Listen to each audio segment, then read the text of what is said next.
The EU deliberately attempted to cripple the City of London by playing games with the sector during trade talks, a UK Brexit negotiator has said. Boris Johnson's EU trade deal does not extensively include financial services, with Brussels insisting services be covered under a separate agreement to the Free Trade Pact. In the political declaration on future relations of the 2019 EU withdrawal agreement, both sides signed up to settling a new framework for financial service trade.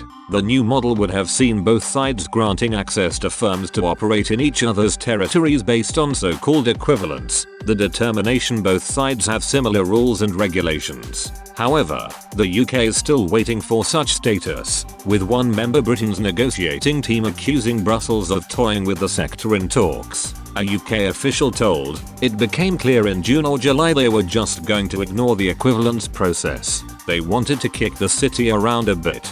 The UK has already granted equivalent status to EU finance firms in 17 areas, but Brussels has so far only given British businesses temporary equivalent status. Last summer Britain provided more than 2,500 pages on answers to help satisfy Brussels its rules and regulations were similar to the bloc zone. However, in October the EU claimed it still needed more clarity from the UK. Their calls for more information came despite both territories already having similar regulations as a result of the UK's having spent 45 years in the bloc. The sector makes up almost 7% of UK GDP and brings in over £130 billion to Britain's economy each year. Yet firms have been left to fend for themselves so far due to the lack of protection offered in the free trade deal. The pact reached between the UK and the EU only mentions financial services 80 times in its 1,246-page document. By comparison, fishing is mentioned 368 times.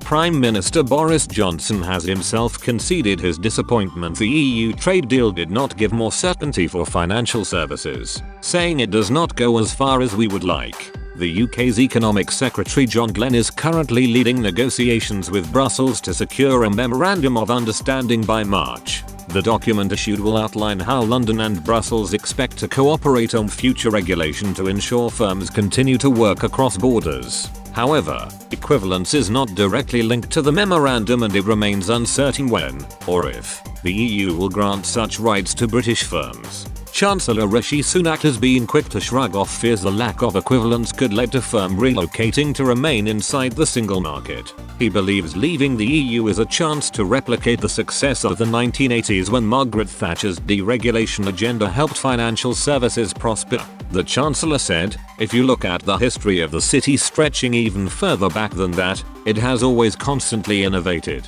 adapted and evolved to changing circumstances and thrived and prospered as a result. And I think it will continue to do that."